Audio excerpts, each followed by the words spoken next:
Good evening, listeners of Lavender FM. This is your first lady, Lady M, back again with another episode of my life story, the test that became the testimony.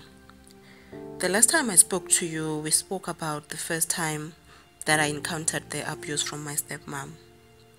It was from that day onward that I realized that everything I did in that household was never enough for her. So, for example, I would maybe not sweep correctly and I'll get beaten up for it.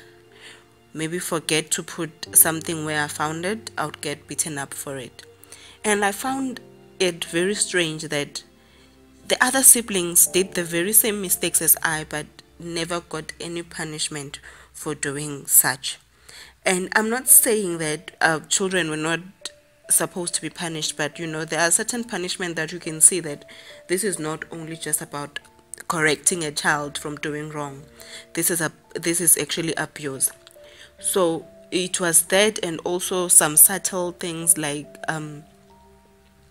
she would not give me lunch money while the other siblings received, and at times will punish me by not giving me food to eat.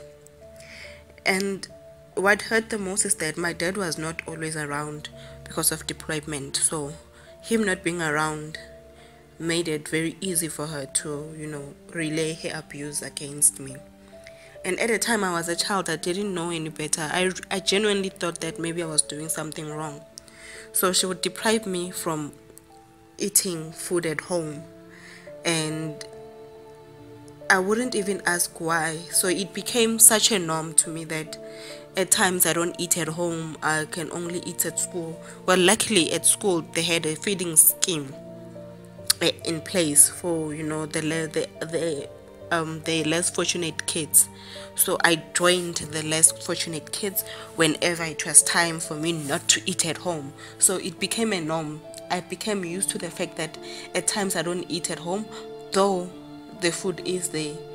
And it was very uncomfortable for the other siblings because they didn't know what to do. At times, yes, they would share their lunch with me and just hope that they won't get into trouble for helping me throughout. So it was then that I realized that she doesn't have my best interest at heart. She always points out the bad things that maybe happen, and she just made it a point to make my life a living hell from that point onwards. So we started not getting along. She started beating me.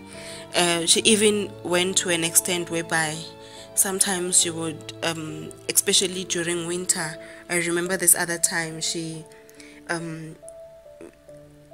made me sleep outside, and it was freezing cold. She made me undress my clothes and put me under a running tap of water and took my clothes with her and locked me out. So I slept outside, freezing cold, after being poured with cold water, naked. So that was another experience that I had with her. The abuse just carried on, and it was coming to a point where for me it became such a normal lifestyle for me. I didn't actually even see it as something wrong at a time. I just knew that I get beatings from her. I knew that occasionally I wouldn't eat at home. Occasionally I didn't get money for school. So it just went on. So today, this is where I'm going to end today. I will tune in again and we'll continue from here. Remember, I'm giving you bits and bits of my life experiences in order for you to take something from it. Learn from this experience and maybe help you do good to another person. This is your first lady, Lady M,